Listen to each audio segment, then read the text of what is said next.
एक भयानक रात। रात के 2 बजे नलिन काफी परेशान होकर अपने टेरेस पर टहल रहा था। नलिन अपने दोस्त चंकी को फोन करता है, लेकिन चंकी उसका कॉल नहीं उठाता। वो 1-2 बार फोन करता है, लेकिन फिर भी उसके कॉल का जवाब उसे नहीं मिलता। नलिन अकेले ही छत पर रात के 2 बजे टहलता है। तभी उसके दोस्त चंकी का कॉल बैक आता है। हाँ नलिन, बोल क्या बात है? रात के 2 बजे क्यों कॉल किया? यार मुझे नींद नहीं आ रही है। ऐसा कर, दारू, चखना और बंटी को साथ में लेके आ जा। थोड़ा पार्टी सार्टी कर लेते हैं यार। क्या यार, तू भी रात के 2 बजे चखना दारू की बात कर रहा है? सोने देना। नलिन उससे जिद करने लगता है। चंकी नलिन का बेस्ट फ्रेंड था, इसलिए वो बंटी को लेकर नलिन की टेरेस पर आकर नलिन से कहता है, एक तू ही है जो मुझे आधी रात को परेशान कर सकता है। ले, तूने जो बोला था वो सब लेकर आया हूं। तू मेरा सच्चा दोस्त है यार, जो रात के 2 बजे भी चखना लेकर आया है। चल आजा, आप पार्टी करेंगे। यार पार्टी तो करेंगे, मगर कमरे में, यहाँ टेरेस पर नहीं। मैंने सुना है रात के वक्त यहाँ चुड़ैलों का साया घूमता रहता है। अबे यार, चुड़ैल अगर आसपास होती मैं तुम्हें क्यों बुलाता? तू एकदम फट्टू है, चल बैठ यहाँ। यार रात में भूत पिशाच होते हैं, तू समझता क्यों नहीं? तभी नलिन मजाक में बंटी के ऊपर सुगंधित इत्र डाल देता है। ये क्या मजाक है? रात में लोग इत्र लगाकर बाहर नहीं निकलते, और तूने मेरे ऊपर ही डाल दी। तू जानता है चुड़ैलों को इत्र की खुशबू बहुत पसंद होती है। अरे यार तू चुप रहेगा? तुझे उस पीपल के पेड़ से बांध दूं? वो तीनों छत की बाउंड्री पर बैठकर दारू पीने लगते हैं। तभी बंटी की नजर एक पुराने पीपल के पेड़ पर पड़ती है। यार नलिन, ये पीपल का पेड़ तू हटाता क्यों नहीं साला? नशे में ऐसा लगता है कि कोई इस पर झूल रहा हो। तभी अचानक शहर की लाइट चली जाती है और मौसम खराब होने लगता है। तेज हवाएं चलने लगती हैं। बंटी, चंकी और नलिन छत की दीवार पर घर के नीचे पैर लटका कर बैठे थे। तभी कुत्तों का झुंड उन्हें ऊपर की ओर देखकर इतनी बुरी डरावनी आवाज में भौंकते हैं कि मानो उन कुत्तों को तीनों के बीच में कोई बैठा दिख रहा हो। नलिन कहता है, यार इन कुत्तों ने ना सारा मूड खराब कर दिया। अभी इन्हें भगा कर आता हूं, तुम लोग यहीं बैठना। ये कहकर नलिन घर के बाहर डंडे से कुत्तों को भगाने चला जाता है। कुत्तों को भगाने के बाद नलिन छत के ऊपर देखकर कहता है, देखा, भगा दिया, अब कोई नहीं आएगा हमारे बीच। जैसे ही वो ये बात कहता है, तभी उसकी नजर उन दोनों के बीच में बैठी एक चुड़ैल पर पड़ती है, जिसके बाल लंबे सर को झुकाए हुए और हवा में अपने पैर झुलाती हुई दिखती है, जिसे देख नलिन की आवाज बंद हो जाती है। बंटी कहता है, अबे तेरी आंखें खुली क्यों हैं? तू तो ऐसे देख रहा है जैसे हमारे बीच कोई हो। नलिन की आवाज नहीं निकल रही थी। तभी वो चुड़ैल बंटी के शरीर पर लगी इत्र को सूंघने लगती है। नलिन चिल्लाता है, बंटी, तुम दोनों के बीच में कोई है? कोई है? तुम दोनों जल्दी से नीचे उतर जाओ। क्या रे, चढ़ गई है क्या? चल ऊपर आ जल्दी। नहीं चंकी, मैं सच कह रहा हूं, तुम दोनों के बीच में कोई है। जल्दी से नीचे उतर जा, नहीं तो क्या?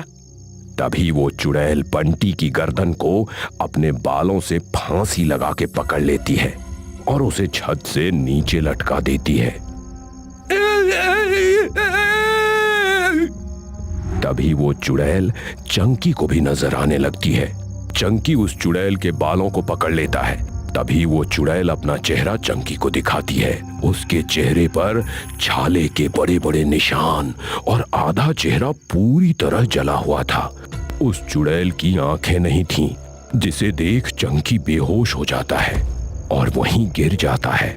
रात के सन्नाटे में चुड़ैल बंटी को छत से लटकाए हुए थी और कुत्ते नीचे बैठकर रो रहे थे। नलिन जल्दी से भागकर ऊपर जाता है। वैसे ही वो चुड़ैल बंटी को सीधे पीपल के पेड़ पर ले जाती है और बंटी की आंखें निकाल देती है, जिससे बंटी की उसी समय मौत हो जाती है। ये नजारा देख नलिन की आंखें फटी की फटी रह जाती है। वो समझ नहीं पा रहा था कि आखिर ये हो क्या गया, लेकिन चंकी को होश में लाने की कोशिश करता है। उठ चंकी, उस चुड़ैल ने बंटी को मार डाला है। उठ मेरे भाई, जल्दी से उठ। चंकी डर के कारण इतना गहरा बेहोश हो जाता है कि मानो उसकी लाश ही पड़ी हो। तभी चुड़ैल पीछे से आकर नलिन के कंधे पर हाथ रख देती है। उसी समय आसमान में जोर से बिजली कड़क उठती है। नलिन जैसे ही पीछे मुड़कर देखता है, वैसे ही उसके होश उड़ जाते हैं। वो चुड़ैल इतनी भयानक थी, मानो जैसे वर्षों पुरानी जली लाश हो।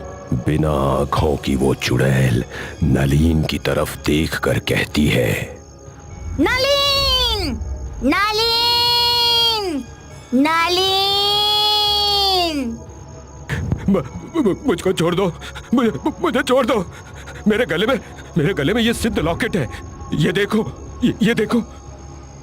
नलिन, तूने आज एक भटकती रूह को अपनी ओर बुलाया है, तो तुझे कैसे छोड़ दूं? नलिन भागने की कोशिश करता है। वैसे ही वो चुड़ैल चंकी की छाती पर बैठ जाती है और कहती है, नलिन, नलिन, भागो मत। तूने अमावस की काली भयानक रात में अपने दोस्त के ऊपर इत्र लगाकर मुझे बुलाया है। अब ये रूह तुम दोनों को साथ लेकर ही जाएगी। नलिन चुड़ैल की बात सुनकर हैरान रह गया और उससे माफी मांगने लगा, लेकिन चुड़ैल चंकी की छाती पर बैठकर उसके गले पर अपने जीभ लगाकर कहती है, इसका खून तेरे उस दोस्त के खून से ज्यादा गर्म है। आज ये अमावस की भयानक रात इसकी बलि लेकर ही हटेगी।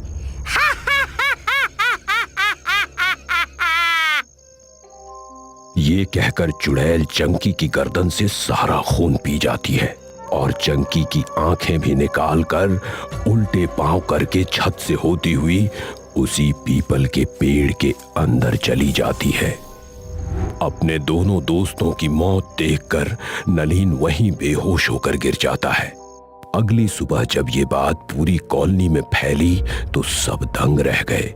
चंकी की बॉडी खून निकल जाने के कारण पूरी सफेद हो गई थी। पुलिस ने पूरी छानबीन की, लेकिन उन दोनों की मौत का कोई पता नहीं लगा। नलिन को पुलिस ने हॉस्पिटल पहुंचाया, जहां उसके होश में आने के बाद उसका बयान लिया गया। नलिन, घबराओ मत। ये बताओ, वो अपराधी कैसा दिखता था जिसने तुम्हारे दोस्तों की इतनी बेरहमी से हत्या की है? सर, वो कोई इंसान नहीं। मुझे डर लगता है साहब। घबराओ मत, हमें बताओ कौन है वो। तभी बंटी की नजर पुलिस के पीछे खड़ी उसी चुड़ैल पर पड़ती है जो उस पुलिस वाले को जीभ लगाकर चाट रही होती है। सर, वो आपके पीछे खड़ी है। वो एक आत्मा है, पिशाचनी है सर। हट जाइए। उसने ऐसे ही मेरे दोस्त को मारते वक्त किया था। वो जिसे एक बार चाट लेती है उसका मरना तय हो जाता है सर। वो पुलिस वाला जैसे ही पीछे देखता है तो वहां कोई नहीं था। नलिन, हमें लगता है इस घटना से तुम्हें गहरा सदमा लगा है। तुम अभी आराम करो, मैं सुबह आकर तुमसे उस अपराधी का स्केच बनवाऊंगा, ठीक है? ये कहकर वो पुलिस वाला चला जाता है।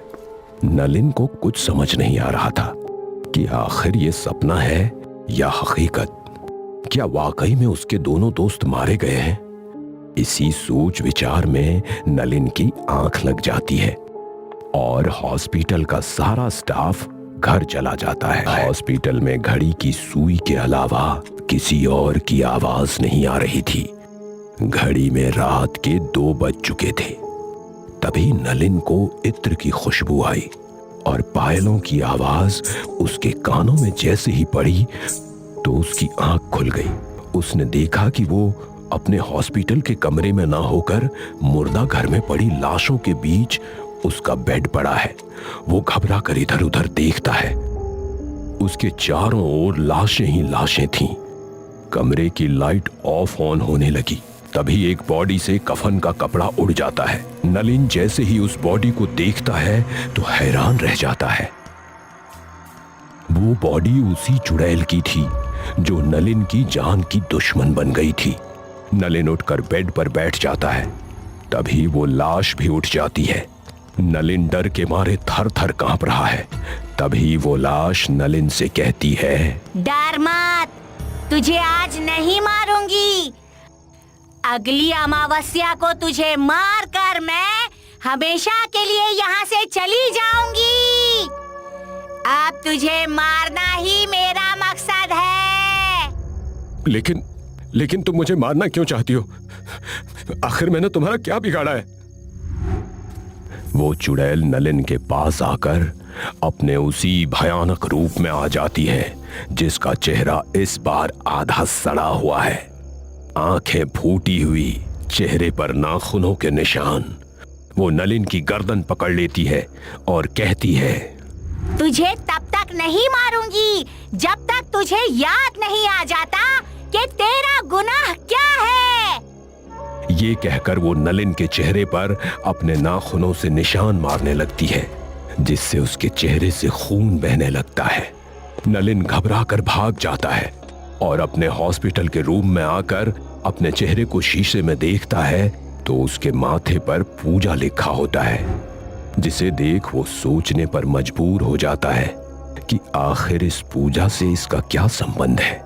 वो रात भर इस चिंता में सोया नहीं और अगली सुबह पुलिस फिर आई और पुलिस ने भी इस पूजा के बारे में उससे पूछा, लेकिन नलिन रोते हुए कुछ बता न पाया। पुलिस भी इस अजीब से केस को नहीं सुलझा पा रही थी। नलिन अपने घर आ जाता है, उस पूजा शब्द के बारे में सोचने लगता है। कुछ दिन बीतने के बाद जब एक रात नलिन फिर से अपने दोस्तों को याद करते हुए टेरेस पर खड़ा था, तभी उसकी नजर उस पीपल के पेड़ पर पड़ी जहां वो बंटी की लाश लटकते देख हैरान रह जाता है और भागकर उसके पास जाता है और उसकी लाश से लिपट कर रोने लगता है। तभी वो लाश बोल पड़ती है, नलिन, अगर उस दिन तू नशे में पूजा को नहीं मारता तो आज हम दोनों नहीं मारे जाते। याद कर, जब तेरे सामने वाले फ्लैट में एक लड़की आई थी और तू नशे में अपने घर जा रहा था, तब तू सीढ़ियों पर उस लड़की से टकराया था। उसने तुझे चांटा मार दिया था। इसने पूरी कॉलोनी के सामने तेरी बेइज्जती की थी। ये पूजा वो ही लड़की है जिससे तूने बेइज्जती का बदला लेने के लिए उसको इसी पीपल के पेड़ से बांध कर मार दिया था। नलिन को अपनी नशे वाली बात याद आती है और वो रो कर कहता है, हाँ, मुझसे गलती हुई है, वो मेरी बहुत बड़ी भूल थी। तभी अचानक दो हाथ उस पीपल के पेड़ से निकल कर आते हैं।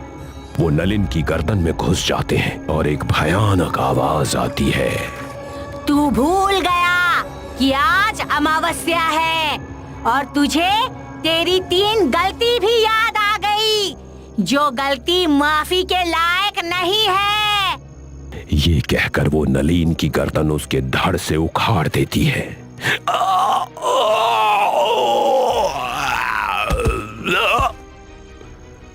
और उसी पेड़ में उसकी लाश को ले जाती है। उस दिन से आज तक पुलिस ये कभी न जान सकी कि आखिर उन तीनों को मारने वाला कौन था, कोई अपराधी था या कोई वाकई में शापित चुड़ैल। आपको हमारा ये वीडियो पसंद आया हो तो प्लीज हमारे चैनल को सब्सक्राइब कीजिए और हाँ, वीडियो को लाइक और शेयर करना मत भूलना। धन्यवाद।